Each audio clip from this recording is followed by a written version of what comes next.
All right. Welcome everybody to how to make SSO and SaaS work for your company in the time of COVID-19. So thank you all for joining, and thank you to our panelists for taking the time out of their crazy schedules to be here right now.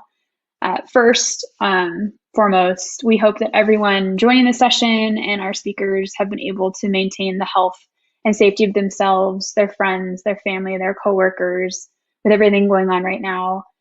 Everything COVID-19 related, it's changing daily, and we hope that this session can give our audience some insight on how other IT teams are managing through a lot of this change, so that you can take some ideas and new tools back to your own organizations through this pandemic, and future events, organizational changes, or anything else that it might apply to. So I want to start with some stats. I don't think it's worth covering COVID-related stats because they're changing every minute. And we'll introduce our speakers in just a second. But a couple big stats as it relates to SaaS. So throughout all this change, there's a lot of economic impact coming from it. And most companies through this are looking to reduce spending, cutting costs, especially within software. So that's really where we're going to focus our discussion today, is around software management and SaaS throughout all of this. But then in SaaS related, studies predict that about 80% of an org's tech stack will be made up of SaaS by 2022, with 73% of organizations stating that nearly all of their tech is going to be SaaS over the course of this year. Big changes from where we were 10 years ago for sure. And it seems like every month is different with new SaaS popping up. And then some of the data that Intello has seen is that the average 300-person company has 3 times more SaaS in use than the IT team even knows about. So even if they're trying to track and manage a lot of it in spreadsheets manually, or through a variety of department tracking, it's oftentimes actually 3 times as many SaaS apps as they're able to track. And I think Erin can share a lot of her personal experience with this, and Barak with how he's been working with a variety of IT teams and multiple industries handle it a little bit later in our discussion. And then last real quick stat here is the average organization of 300 employees or more has 183 free SaaS apps in use. So that's outside of the paid apps that you're typically aware of, like your Slack, Zoom, whatever. There's an additional 183 that are free, which are usually people signing up for something for free on their own, especially now that we're all working remotely for the most part. If you need a tool really quick and you don't want to ping IT, you're just going to sign up for what you want. That's happening, and it has been happening for months and months. So now, really quick, I want to introduce our speakers. We had a slight change to what you may have seen on the agenda. We have some fantastic speakers here today, including Erin Merchant. Erin, do you want to introduce yourself? Sure. My name is Erin Merchant. I am with Ask Spoke. I am their technology evangelist, dealing with all things IT, both internally providing advice and expertise, but also giving guidance and my knowledge with over 10 years experience to how best to build a product that is utilized by IT professionals and beyond. Great, thank you. And then next up, we have Barak Kaufman. Barak, would you like to introduce yourself really quick? Yeah, I'd love to. Hi, everyone. This is the miracle of technology. That despite COVID and everything else, we can get this conference going. So apologies for any background. I'm sure you're all joining from your own home office setups today. I am the co-founder and CEO of Intello. Intello is the sponsor of this this session today. We are a SaaS management platform, SaaS to manage SaaS. We work with IT leaders at a range of organizations that span verticals, span size, and we partner with the IT leaders there, help them with their SaaS operations challenges. So most of the insights I'll be sharing is less about me and my day-to-day. It's more about what I've been privy to and been able to see through working with these different IT leaders. Also, I just want to call out Erin. I think she did a fantastic job with her intro, but she's those 10 years of experience. We're at a range of different companies and sizes. I'm sure she'll speak to a lot of that on today's call, but excited to share the nuggets of wisdom that I have with everyone today. Awesome. Well, thank you both. We're excited to have your brilliance. So the stats that we covered so far around SaaS, this current environment we're living in, our discussion is going to span these issues and how our panelists are handling or are working with companies who are handling these challenges and how they're positioning IT to be at the center of keeping productivity and efficiency high while maintaining costs and security in this new atmosphere that we're living in. So when we get into our question, let's get into our questions. So Erin, I want to direct this first one to you. You and I haven't caught up in the last couple weeks, but I'm curious, how are you prioritizing where you spend your time right now? So primarily my time is being spent making sure that Ask Spoke as a company is representing how we want to see the transition of the time that we are in apply to our product. But outside of that, it also means that I'm working really closely to make sure that my people internally are well supported, as well as my customers, particularly because my customers are also my peers. So I'm in a unique perspective or a unique place where I understand the struggles that they're going through, as well as the challenges that it's been for places who are not used to going through or integrating a work from home or a distributed workforce culture. That makes sense. So with that transition to distributed teams and how culture changes slightly, how are you ensuring security and compliance with your SaaS applications for remote teams right now? 2FA and Okta, very, very appropriate for this conference, I think. But that's really what it is. It's an IDP and two-factor authentication. We have also been utilizing, where we need to, shared application platforms for collaboration that have met our security standards, i.e. Google Cloud. We're leaning on that extremely heavily right now.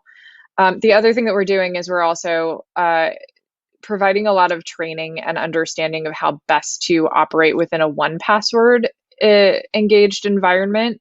That way, in places where we haven't had the opportunity to do a full implementation of a standalone service or roll that out through Okta, that we can still give people the access they need immediately. For us as a growing company, it has been a bit of a challenge, I will say, mostly because we're in our infancy of IT right now. But this is also an equally opportune time for us to dig into a lot of these practices, do an evaluation of the services that we have, as well as put some extra effort and time, i.e. project time, into making sure that our infrastructure is robust enough that it will continue to support us through now and also have longevity when we decide what our workforce is going to look like after we can come out of our homes. That makes sense. So I'm gonna ask you one more question while I've got you up here. So with everybody being remote now, and I think everyone's really focused on getting the work that we need to do at a faster pace. There's a lot of things that people are having to focus on no matter what department you're in right now. How do you see shadow IT and perhaps SaaS sprawl amplifying in the coming months because of some of this change, or maybe what was already sort of rolling down the hill with SaaS? I see it going in two directions. One of the things that I've seen on a positive note is that it feels like people are actually streamlining the tools that they use and a lot more willing to play within the tool sets that already exist within a company, or at least ask, mostly because there are enough unknowns that people want to do their diligence at this very moment. Now, what comes with that is the interest in trying new things, specifically because all of our working environments have changed. So I am also seeing a lot of people throw great ideas, other services that they have interacted with through a listicle or based on the fact that they're trying to do their part and provide it free of cost for a temporary amount of time. And while I don't want to stop someone from trying it out, we have the same amount, if not more, because we are fully distributed now, diligence that we have to do to make sure that that's not going to impede services that we already have and that we are paying for, especially in a tight budgetary scenario with a lot of places, as well as that it's not going to conflict directly with the security policies that we have in place. So I'm not seeing I wouldn't say I'm seeing a dramatic increase in active use outside of personal use case, but that is something that we actually have to become more diligent about because it has a different kind of direct effect on our day-to-day work and the way that we are working being in a fully remote scenario. Yeah. I'm curious, Barak, what's your feedback on this? How will shadow IT change in the coming year or coming months? And where was that trend already going with SaaS sprawl? Yeah, I think you've already seen the proliferation of SaaS applications over the last decade or so. A lot of Okta's growth was helping organizations like all of us or most of us that are attending this session today manage the identity, try to control that a little bit better. But shadow IT is just like a constantly evolving cat and mouse game of employers are signing up for products that they feel will help their productivity and engage them, and from IT and information security perspective, getting that control is even more important. So as it relates to everything going on right now and how that might evolve, I think one is the typical tools that a lot of organizations use from a security perspective to monitor networks and routers. Those don't work in this work from home setup. And enforcing your employees to log in through VPN means a significant loss of productivity from the time that it takes to actually get in and their ability to actually join video conferences, web conferences, get the data that they need at their fingertips. So it requires rethinking that a little bit. And I think a lot of the modern organizations that have basically been born in the cloud already are at this mindset of it's not so much about blocking, but it's more so for these IT leaders. It's more so about getting the visibility you need to be able to make informed decision and be able to track how that shadow IT evolves. I don't think any of us really know. Will it increase? Will it decrease? To Aaron's point, there's definitely more of a pressure on cost rationalization, but how that affects the end user and their ability to go sign up for products now that they're working out of their own home is yet to be determined. What's clear that needs to change is the tooling used to be able to manage that access and secure it. So you're talking about identity and securing. How do you see IT teams leveraging Okta specifically with SaaS management right now? Yeah, as I was answering the question, I was looking at this next one on the slide, and I thought it was pretty timely. You segued it well. So there's kind of two sides here, right? There's the insights and visibility that you need. That's kind of the network monitoring is like the more legacy way to do that. Solutions like Intello and others can actually help with that SaaS visibility more in real time to be able to make decisions based off those insights. But importantly, you still need that control, right? So what I was referring to is not blocking, but you still need the control of the identity. And what this means is organizations, and I'm sure many of you on this call and participating, video, whatever this is, video teleconference, you're already using Okta, and you probably have a bunch of applications behind Okta. I believe that what we all should be doing is trying to get more applications behind our single sign-on instance. We're Okta customers here at Intello, and we use it pretty heavily, but we can use it more. We can deploy more applications. We could SAMlize more of our footprint.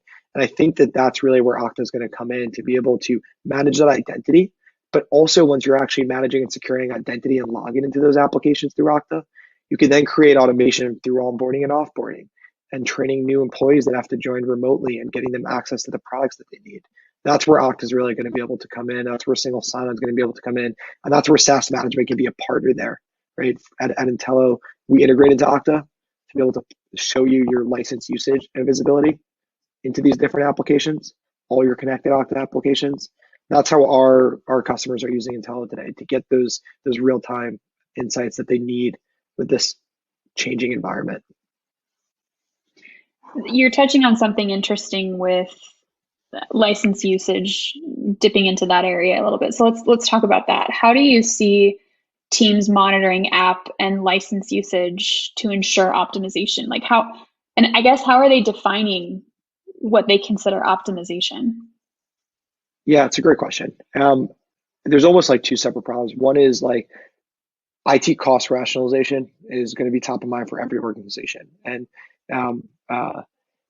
my suggestion, and for all the IT leaders listening and out there, is raise your hand, approach your finance team and say, hey, I want to be part of the project that I know that we're going to have to figure out how to save money for the organization, how to make sure that we're, to Erin's point that she was saying earlier, spend the money on tooling and automation that helps us continue to drive the business forward in a little bit more of a challenging environment. Now, that's a huge opportunity for IT to be partners with finance on doing that. And so that spend optimization from an IT perspective, from a SaaS application, can come from a number of different sources. It can come from license optimization, figuring out how many licenses you actually have and how many you actually need. It could come from identifying redundancies, getting in front of renewal decisions and making sure you're negotiating before those renewals. A lot of vendors are going to be more willing to discount in today's environment. Those are some ways for optimization. And then Okta and Intello and other solutions can also help with the security and compliance layer, which is kind of separate. That makes sense. So I'm going to take you off the hot seat for a minute and transition over to Erin. But I forgot to mention at the beginning of this session that if the audience has any questions, please submit them in the Q&A panel on your browser, and we'll give you some answers back as best we can. So Erin, I want to stay on this topic with you. How do you define inactive versus active for apps? Like, where's the benchmark that you set internally in your current team and the teams you've been on for ensuring optimization? Right now, I have a much easier scenario in that because our team is relatively small, it's a lot easier to state justification for active versus inactive. What that's really come down to is us defining what we consider a core service, which is a good place to be, because I actually think that that's a fundamental thing that IT hasn't been able to define structure around for a very long time, as much as we've wanted to. It also provided us unification in how we were making decisions about tools. So it's actually brought us to the forefront of conversation around how we evaluate, why we evaluate, and what we are going to consider valuable. So activity is really, right now, it's a pretty easy statement. Are we using it or are we not using it? And there is probably a little bit more nuance to that. Realistically, it's, what actual value are we getting out of the tool? Or is it pertinent to the types of data that we need to receive by team or by department? Is it critical to our infrastructure, whether that is engineering or EPD infrastructure or otherwise? Inactivity at this moment, or inactive tools at this very moment, are things that are non-critical. So where we can get rid of something that might not be utilized by a quarter or more of our population, we're turning them off. In the same vein, if adoption was high, but utilization of the services of the tool internally, right? Like if it's a niche product and we're only using it for one or two features, we can probably reevaluate maybe a similar logistically capable scenario for us to build rather than continuing to use that tool and not take advantage of its full feature set. So in this vein of utilizing tools, and perhaps new adoption, are you seeing more technology requests come through as of late, amid COVID-19, or at least increasing in the past couple weeks and months? I haven't seen more tools, but I am seeing more tool consistency. So there is a desire for people to have access to things that they maybe would not have considered critical when they were in office, but now because they are distributed, want to have access to them because they are working alone. So we've been making considerations as to how we open up or don't open up, and I've heard this from some peers as well. The use or the total license count of the core services that we offer. There's and what we're finding with that is that there's a good thing that happens with that and a bad thing that happens with that. The good thing is that you do get an optimal use case of and justification around the tools that you do have in play. So, i.e., everyone's using it, their teams are using it, and they're using it in an interesting and unique way to each one of their teams. So we then have justification for its retention. The thing that we also see is an overproliferation of that tool within the company, and therefore perhaps a reliance on it where it may not necessarily be needed in the long term. So where we might have to reevaluate if we do find value in that thing, it may get harder. It's also potentially a cost increase for us too.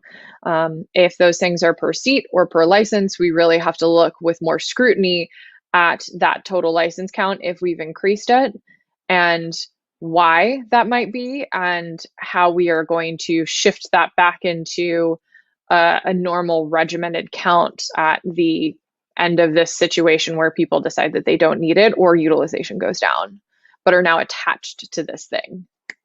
Yeah.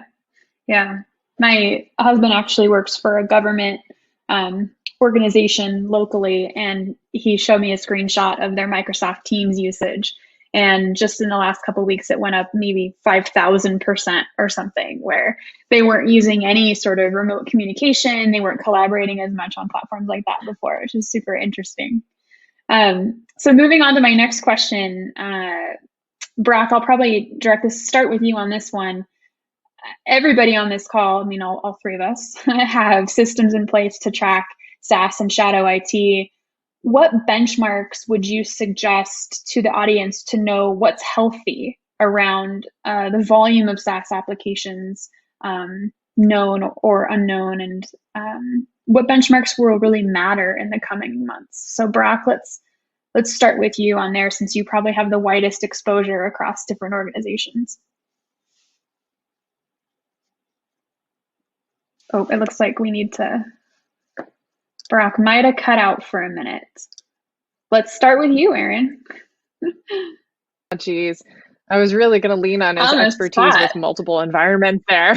I know. I mean, it's, I will say, the understanding that we all have a diligence to frugality right now has made a big difference in that, like, I've noticed that the questions that I do have to ask around this are just becoming more cut and dry. So yeah, I mean, I wish Barak, I could say more on it. That there was. Say Barak, he's back. So we can put him on the hot seat. Yeah, Barak, question for you. So, I was saying that all three of us have systems in place that help track SaaS and shadow IT. So I'm curious, for folks in the audience who are tracking it in some way, be it spreadsheets or a system, what benchmarks would you suggest that they think about or maybe set goals around to know what's healthy and what matters in terms of like KPIs with SaaS? Yeah, no problem. I actually heard the question. I was trying to talk. I don't know why it didn't connect. So I left and rejoined. But hello, everyone, again. And by the way, we could keep Erin and myself side by side. I'm always happy to share that panel with her. In terms of the benchmarks that I've seen, and you might see a little cord here. My AirPods died, which is part of why it bumped me out. What Kelsie shared at the beginning was I think really insightful. I hope for many of you. There are a lot of applications that are typically in use that organizations don't know about, right? The stat that Kelsie shared, challenging me on the spot, but I think it was organizations with over 300 employees on average have 180 or 183 free SaaS 183. applications. That is a lot of products. And in a world of compliance regulation and security challenges, forgetting all the spend optimization side, that is really difficult to manage and maintain and to do effectively. And knowing that it's the IT teams and the information security teams who's part of my French, but ass on the line, right? Should any of those vendors have a breach and expose your data, even if it was free. So to set a very kind of like basic benchmark and goal is try to make sure that you at least know about 70% of the applications in your environment, that you feel good that, yeah, I've got 70% knowledge. You'll never get to 100%. 70 is conservative, realistic. Ideally, you get to 100 or 90 plus, but try to know about as many as possible. So figure out what tooling you need and insights you need, and find the right stakeholders on different teams to get that information. And then I think a second important benchmark is making sure that IT and information security is involved with at least 50% of those purchases, so that your SaaS SWAT team, if you will, who are in charge of the processes, are ensuring that at least 50% of applications that are purchased at your organization involves someone on your teams, because that's the only way to actually ensure that these vendors are actually secure, compliant, and you have the knowledge that you need. So when you think of shadow IT, I think those are some realistic goals that I've seen our clients face. Figure out what the right goals are for you. I've seen clients, we have clients that set goals of less than 3 shadow IT applications. The challenge is when they get all the insights, they realize that that's not such a realistic goal always when employers are signing up in real time. But set realistic goals. 50% you're part of the purchasing. At least 70% you know about. I'm going to go off script for you, like I usually like to do when I have you on a stage. Please go ahead. So benchmarks are one thing, and benchmarks are going to change over time. How do you see some of the examples you just discussed in terms of a maturity model of managing your SaaS applications? Like, is that something people are tackling 2 years into it, or is that something they can start right away when they're first creating a spreadsheet or first starting to look into this issue? Yeah, I think you can tackle almost right away, right? Like, there's different steps that you can take to get these insights that you need, and it depends on your business and maturity, right? So some of you probably work at more traditional organizations that have been around for decades and have gone through this digital transformation and evolution from on-prem and install-based applications towards the cloud, probably still happening, probably accelerated with everything going on with COVID-19 response and needing your entire workforce to be remote. That's going to look very different. That those insights and kind of audits, if you will look very different than it would be for a SaaS first company. Fortunately, Intello is here if you need those real-time insights, and we offer a free trial that you can actually get visibility into all of your SaaS related data. But outside of Intello, you can partner with different stakeholders, different teams, create those spreadsheets. It's like a first step. Figure out the data that you need related to these applications, and create a running list. And if that gets too tedious, then you can look at SaaS management solutions like Intello. But there's different steps that you can take, and auditing your Okta logs is a good one. I spoke to a client recently, an IT leader at a few thousand person organization. And he was sharing that he goes through his Okta logs they allow any employee to add apps into their Okta instance. And then he uses that as a mechanism to get insight into the shadow IT. So he can actually go through and see what are those apps that people are adding for password management function. So there's different things that you can use, but figure out based on your organization's tech stack and setup, how you get those insights. You can start right away. You need to wait. Yeah, I love those examples. Let's pull Aaron into the window. Let's have all three of us in here for this last couple questions.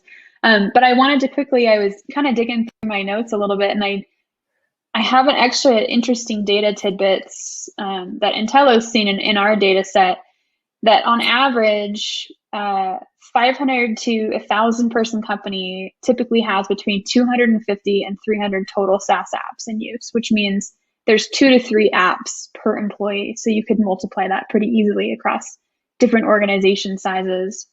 So Barak started to mention around sort of networking in how you're internally throughout your organization. So again, I want to go off script and talk with either of you around who should be involved. Like, I think many of us are guilty of getting heads down and focusing on a problem that we're trying to solve, and not thinking about how much different the end result could be when you're including other folks around the company. So, Aaron, I guess let's start with you. I know you're big on collaboration, so who do you turn to in your organization to support you or to set goals with you around managing SaaS, and even as it relates to identity as well? Sure. I take I would say a two-pronged approach. Side one is that I have started to lean on who I call the tool owners themselves, and really validating their desire for retention or otherwise, and then allowing them to disseminate the reason for retention or cancellation. That way, I don't look like the bad guy all the time, but there is a mutual understanding of the value proposition of retention versus what that could lead to in the future, right? It's almost like the Oreo problem, right? Like, if I'll give you an Oreo now, and if you save it, I'll give you 2 Oreos in the future. It's kind of like that, right? Like, if I get rid of, or if I partner with you on my support leader, or like my director of support, to make sure that your team is actually using a pretty robust but lean tool set, what do I potentially have the ability to bring in for you later if you're not just using, like, if you're not sprawling now? Internally to my team and with, I would say, my operational cohorts, the two other teams that I always lean on for, surprisingly, I think, is HR and finance. Finance, I think there's a lot of conversations about how we can make them a partner in this, so they're not just the ones who are putting the gate down on purchase, either posthumously through an issue of shadow IT, or because the spend is getting a little outrageous, but really validating an understanding of what they're seeing in terms of overall company spend, and then how we can be a good Samaritan within that. And then I do lean a little bit on HR, because they are our people-facing people. They define and build and help us to create a culture within the company as a whole. They also represent individuals as much as they do teams. So they have a really good pulse on what's going on in a way that can provide me maybe the right timing to have and approach someone about what they need to cut back on, or if we're having a problem with a lot of shadow IT with a particular team, or how we are going to go about the process and what would be the best practice for us to go through with that team for them to cut some services.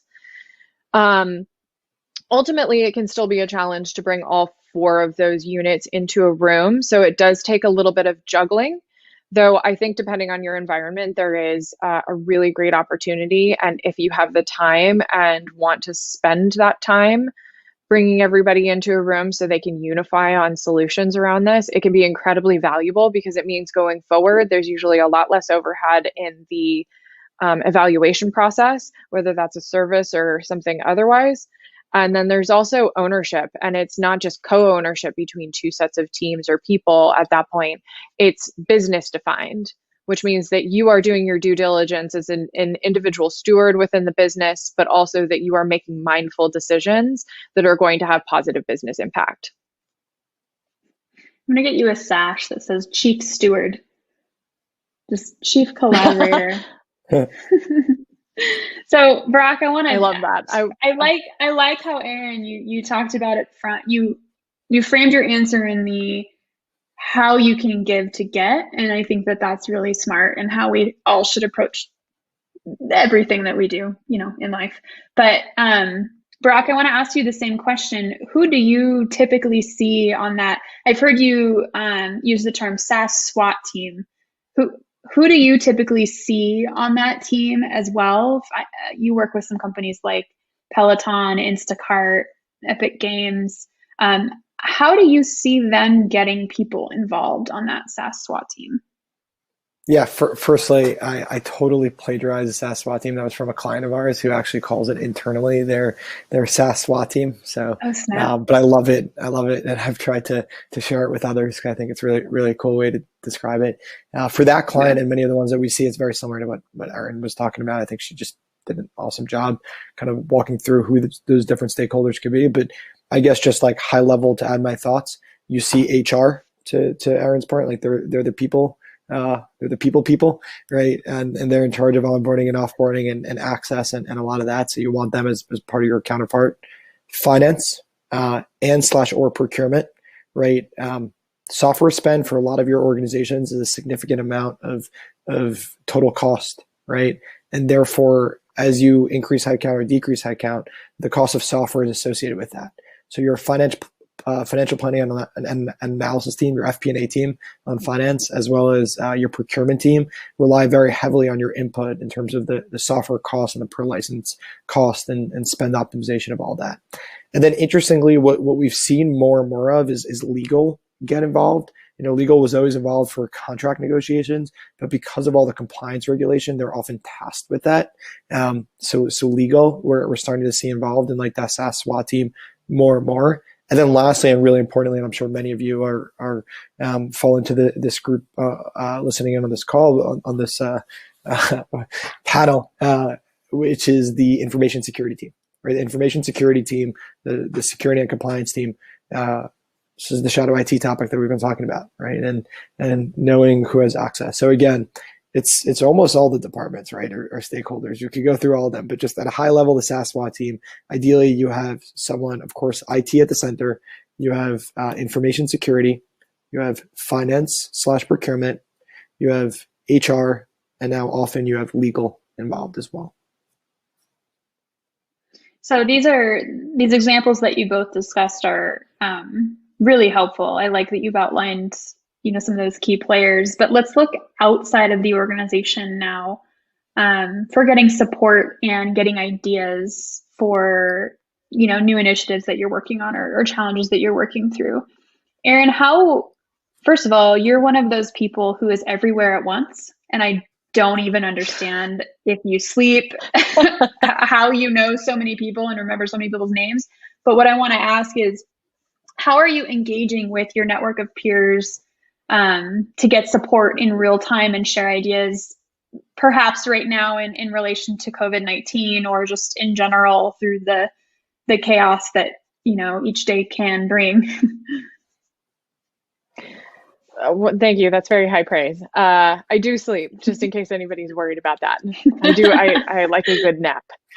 So I think one of the things, especially as a reluctant extrovert, is right now it's a lot easier to ask for help because we are very isolated. And the good thing for the admin community in general, or anybody who's doing IT management, is that we are used to asking for this help in multiple different sources, whether that's LinkedIn or through Slack, through larger scoped communities, through email, forums, Reddit, etc.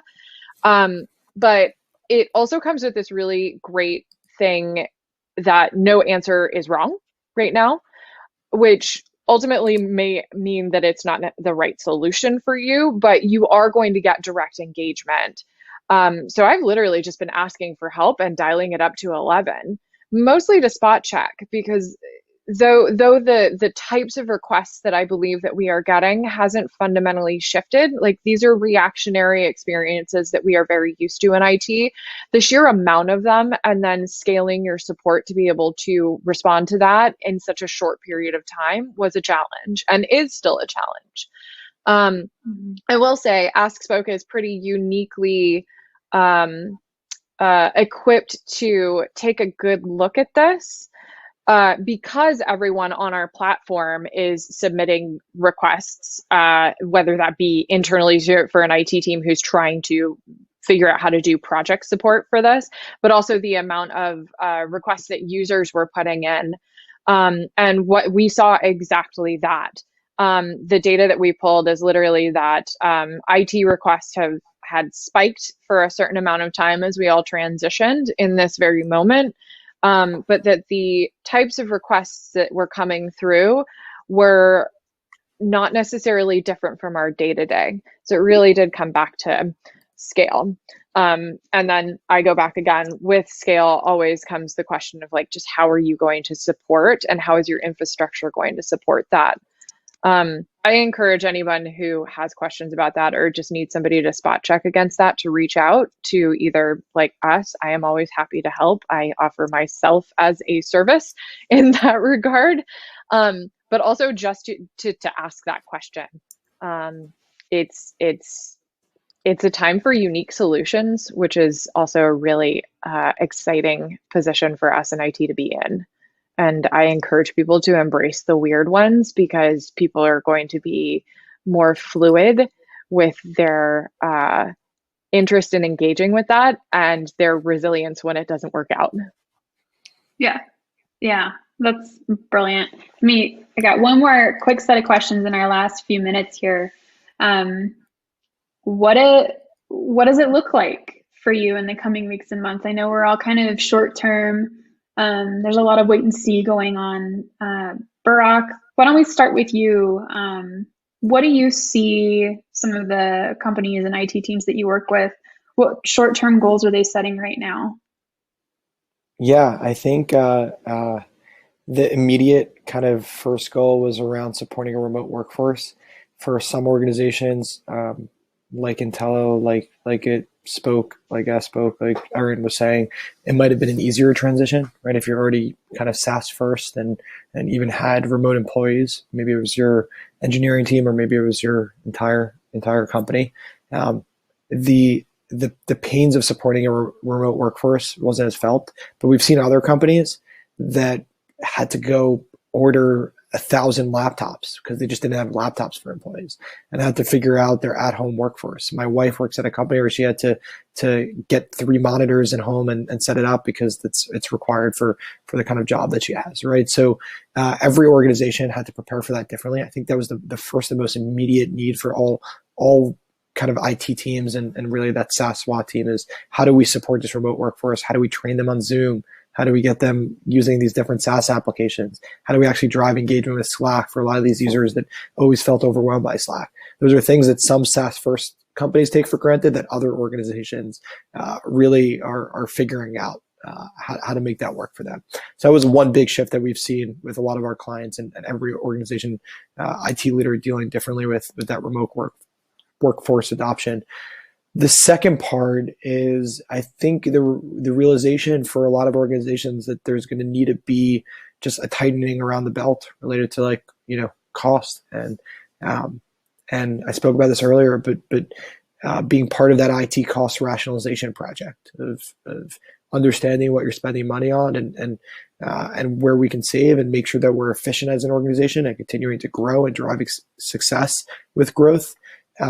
But companies are really impacted with this differently. We have quite a few clients that have actually grown exponentially as a result of COVID. And without naming names, they're in industries that for whatever reason have actually done really well. And then we have others that are in the industries that are getting hurt really bad. So understand for your organization what that actually means is kind of my advice, right? So rather than what I've seen, just my advice is understand your remote setup, your SaaS stack, your software stack in general, and whether cost cutting or cost rationalization is going to be a priority for you, and then find the right teams and the right products and time to actually enable that as part of your goals. So Aaron, last question, I want to turn that to you too. I don't know if you have OKRs within your organization or within your particular role, but what goals are you setting in the short term and potentially long term? So I don't, which is a huge benefit and also a bit of a detriment in terms of like what I want to see, but that's a personal problem. So yeah. I was gonna turn it on its head a little bit, and rather than say, like my OKRs is make the suggestion to build on what Barak was saying, is that now is the time for IT to be proactive in this way. Regardless of if you are seeing belt tightening, not how you can contain it, but how you can justify what you need and what is going to be useful for your organization, and then try without.